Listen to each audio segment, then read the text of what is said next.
Assalamualaikum warahmatullahi wabarakatuh. Untuk praktikum hari ini yaitu mengenai pengujian hipotesis. Jadi tujuan untuk pengujian hipotesis ini yaitu mahasiswa dapat memahami langkah-langkah pengujian hipotesis, mahasiswa dapat melakukan uji hipotesis nilai tengah, mahasiswa dapat membuat kesimpulan dari pengujian hipotesis. Nah, di sini adalah landasan teorinya. Ada hipotesis.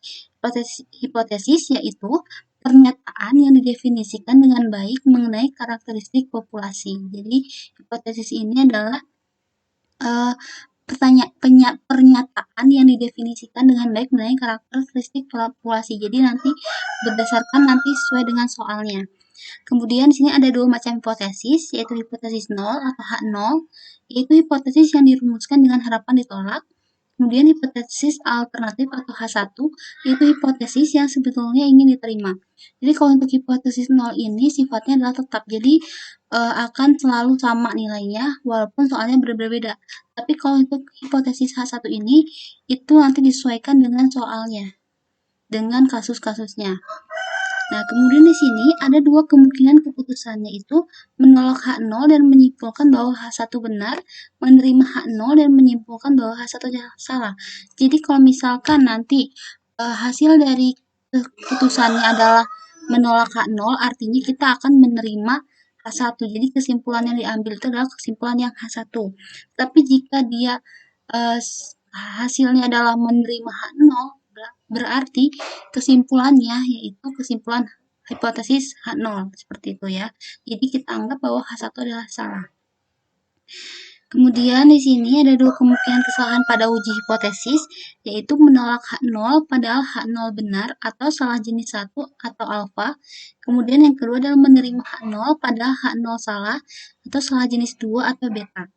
Nah, jadi keadaan yang dihadapinya jika misalkan kita anggap H0 benar, kemudian ada H1 dan H0 salah jenis 2, H0 dengan H1 salah jenis 1, dan H1 dengan H1 adalah benar. Nah, di sini ada langkah-langkah umum dalam menguji hipotesis, yaitu menentukan H0 dan H1, menentukan tingkat signifikannya atau alfanya. Jadi yang pertama menentukan hipotesisnya dulu sesuai dengan kasusnya, kemudian yang kedua adalah menentukan tingkat signifikannya atau nilai alfanya, itu sesuai dengan soalnya. Biasanya kalau misalkan di soalnya diketahui, kita gunakan yang di soal. Tetapi jika di soal tidak diketahui, maka alfa yang biasa digunakan adalah 0,05 atau 5%. Jadi tingkat signifikannya adalah 5%. Itu jika di soal tidak diketahui. Tapi kalau di soalnya diketahui, maka sesuaikan dengan soalnya. Kemudian yang ketiga, yaitu menentukan statistik uji yang sesuai. Yang keempat adalah menentukan nilai dari tabel. Yang kelima, menentukan wilayah kritik. Dan yang keenam, membandingkan nilai statistik uji dengan nilai tabel. Yang terakhir adalah kesimpulan. Nah, terdapat 3 jenis uji hipotesis, yaitu yang pertama ada uji dua sisi, yaitu H0-nya adalah mu sama dengan mu 0, dan H1-nya yaitu mu sama dengan tidak sama dengan mu 0. Untuk uji sisi kanannya, H0 itu mu sama dengan mu 0. Nah, jadi kalau untuk hipotesis ini, H0-nya selalu sama ya. Di uji dua sisi, H0-nya sama dengan 0 juga, sama dengan mu 0. Uji sisi kanan juga sama dengan mu 0. Uji sisi kiri sama dengan mu 0 juga. Tetapi bedanya di H1-nya. Jadi kalau untuk dua sisi, H1-nya mu tidak sama dengan mu 0. Kalau uji sisi kanan, mu lebih dari mu 0, sedangkan uji sisi kiri mu kurang dari mu 0. Nah, kita akan contoh langsung masuk ke contoh di sini. Ada soal, ada kasus pertama adalah berikut adalah data nilai ujian akhir statistik dari 15 orang mahasiswa. Ada nilai dari 53 sampai 60, ada 15 ya. Kemudian ujilah hipotesis yang mengatakan bahwa nilai rata-rata ujian akhir statistik kurang dari 65. Nah, berarti untuk kasus ini adalah terdapat hanya ada satu populasi ya, maka kita pakainya nilai T sampel one populasi. Jadi kita pakainya satu populasi karena hanya ada satu populasi. Nah, kita langkah pertama yaitu di sini. Nah, jadi kalau misalkan sudah kasusnya, kita pertama buat dulu hipotesisnya.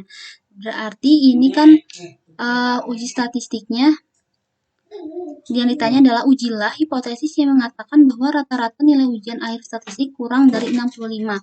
Berarti Berarti H1-nya ini mu-nya ini adalah kurang dari 65. Nah, di sini kan kita pakai uji sisi kiri. Kenapa pakai uji sisi kiri? Karena kurang dari. Nah, di soal tadi di modul ya, di modul. Kalau uji sisi kiri ini H0 itu mu sama dengan mu 0. Nah, mu 0 di sini berdasarkan kasus yaitu mu 0 ini adalah rata-rata statistik kurang dari 65. Berarti mu 0-nya adalah 65. Makanya di sini mu sama dengan 65 dan mu kurang dari 65 karena sesuai dengan hipotesisnya ya. Nah, kemudian langkah yang kedua yaitu menentukan nilai alfanya. Nilai alfanya di sini 0,05. Kenapa 0,05? Karena di soal ini kan tidak diketahui. Nah, jadi kalau misalkan di soal tidak diketahui, maka kita gunakan alfanya 0,05. Kemudian kita cari nilai T hitungnya. Nah, T hitungnya ini kalau secara teori cara mencarinya adalah X bar kurangi mu 0 per S dibagi akar dari N. Di sini N-nya adalah 15 ya. Nah, tetapi karena kita secara praktikum kita langsung ke SPSS. Nah, jadi kita masukkan datanya, berarti hanya ada satu populasi, kita bikin satu variabel saja, yaitu variabel nilai, labelnya nilai statistik, kemudian measure-nya scale. Nah, kemudian kita masukkan saja nilainya yang tadi ya, nilai yang ini yang dari 53 sampai 60 kita masukkan ke SPSS. Nah, kemudian kalau sudah diinputkan datanya, kita klik analyze, kemudian compare mean. Nah, di sini kan tadi satu populasi ya, jadi kita pilih one sample t-test. Karena dia hanya ada satu populasi, jadi pilihnya analyze, compare mean, one sample t-test, karena hanya ada satu populasi. Kita klik, dan sementara saya akan... Nah, jadi di sini nah, mungkin kalian akan tampilannya seperti ini. Nah, seperti ini kita masukkan nilainya ke sini, ke test variabel.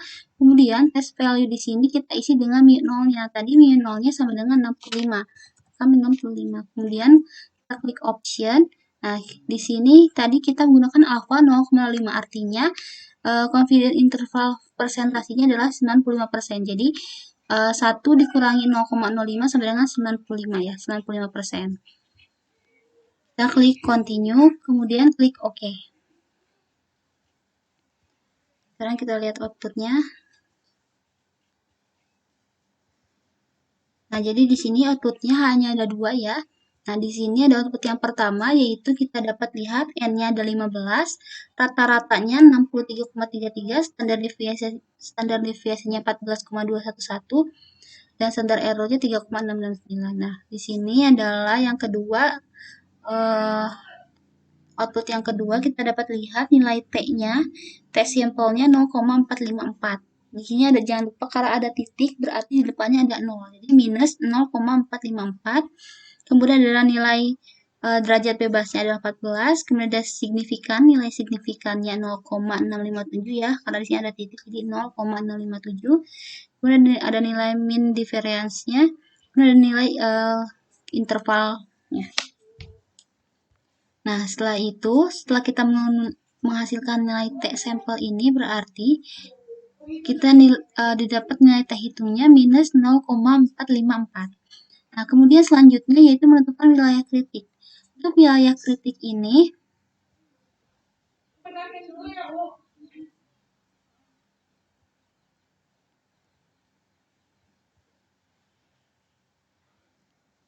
untuk wilayah kritis ini seperti ada 3 ya. Jadi kalau misalkan yang uji sisi satu arah, uji sisi kiri itu mu kurang dari mu 0, berarti